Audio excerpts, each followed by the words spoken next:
Now, America is inclined toward fascism. It has a propensity by its dominant philosophy and religion to uphold the fascist point of view. American industry is essentially a fascist institution.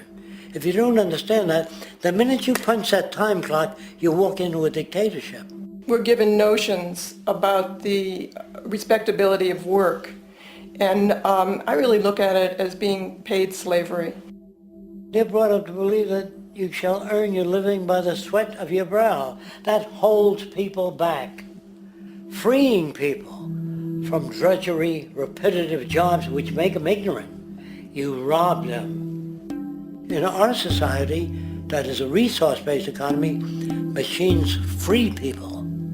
You see, we can't imagine that because we've never known that kind of world. If we look back at history, we see a very clear pattern of machine automation slowly replacing human labor. From the disappearance of the elevator man to the near full automation of an automobile production plant, the fact is, as technology grows, the need for humans in the workforce will continually be diminished.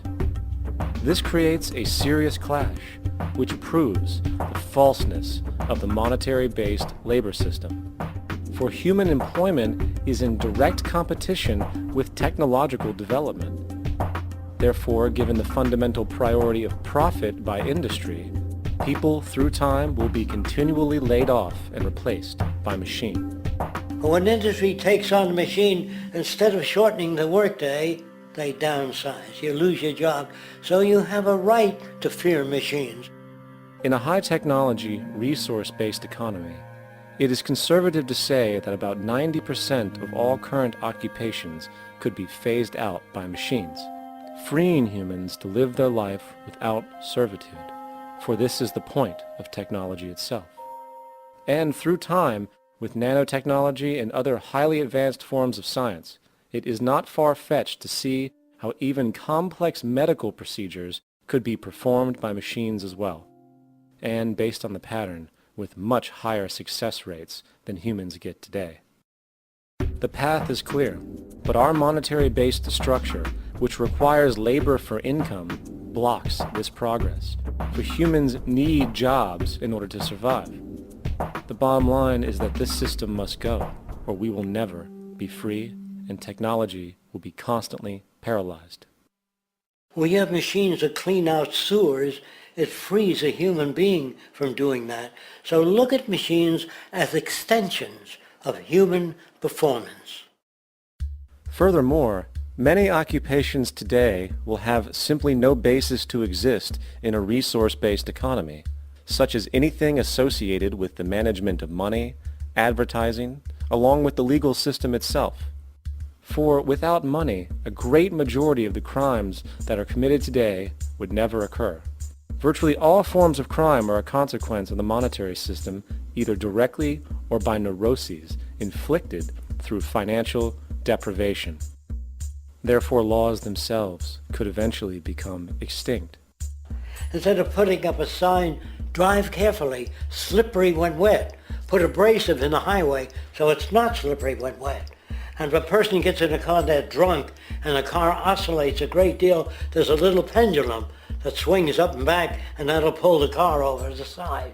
Not a law. Solution.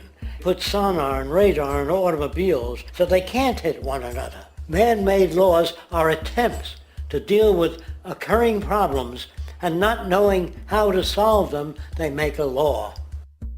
In the United States, the most privatized, capitalist country on the planet, it should come as no surprise that it also has the largest prison population in the world, growing every year. Statistically, most of these people are uneducated and come from poor, deprived societies.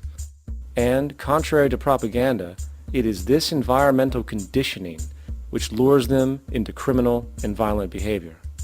However, society looks the other way in regard to this point.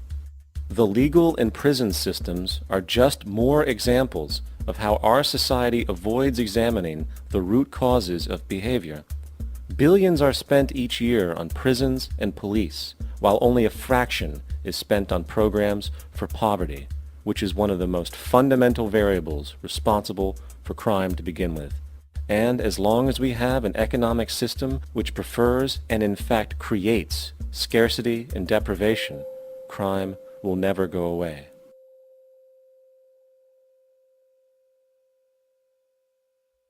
If people have access to the necessities of life without servitude, debt, barter, trade, they behave very differently.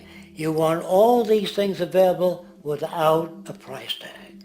Now then, you gotta have a price tag. Well, what'll motivate people? Man gets everything he wants, he just lay around in the sun. This is the myth they perpetuate. People in our culture are trained to believe that the monetary system produces incentive. If they have access to things, why should they want to do anything? They will lose their incentive. That's what you're taught to support the monetary system. When you take money out of the scenario, there would be different incentives, very different incentives. When people have access to the necessities of life, their incentives change. What about the moon and the stars? New incentives arise.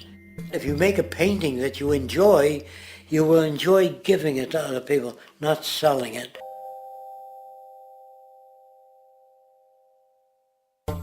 I think most of the education that I've seen today is essentially producing a person for a job. It's very specialized. They're not generalists. People don't know a lot about a lot of different subjects. I don't think you could get people to go to war if they knew a lot about a lot of things. I think education is mostly rote, and they're not taught how to solve problems. They're not given the tools emotionally or within their own field of how to do critical thinking. A resource-based economy, the education would be very different. Our society's major concern is mental development and to motivate each person to their highest potential. Because our philosophy is the smarter people are, the richer the world, because everybody becomes a contributor. The smarter your kids are, the better my life will be, because they'll be contributing more constructively to the environment and to my life, because everything that we devise within a resource-based economy would be applied to society. There would be nothing to hold it back. Patriotism, weapons, armies, navies, all that is a sign that we're not civilized yet. Kids will ask their parents, didn't you see the necessity of the machines? Dad, couldn't you see that war was inevitable when you produce scarcity? Isn't it obvious? Of course the kid will understand that you were pinheads, raised merely to serve the established institutions. We're such an abominable, sick society that we won't make the history book. They just say that large nations took land from smaller nations, used force and violence. You'll get history talked about as corrupt behavior all the way along until the beginning of the civilized world. That's when all the nations worked together.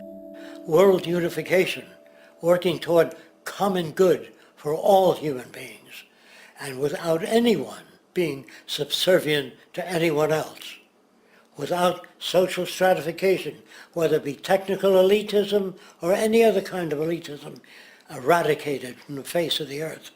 The state does nothing because there is no state. Because there is no state.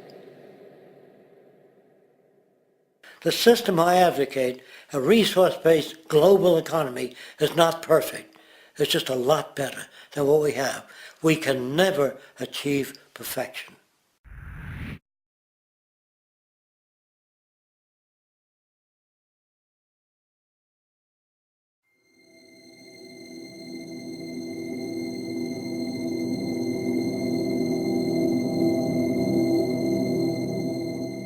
The social values of our society, which has manifested in perpetual warfare, corruption, oppressive laws, social stratification, irrelevant superstitions, environmental destruction, and a despotic, socially indifferent, profit-oriented ruling class, is fundamentally the result of a collective ignorance of two of the most basic insights humans can have about reality: the emergent and symbiotic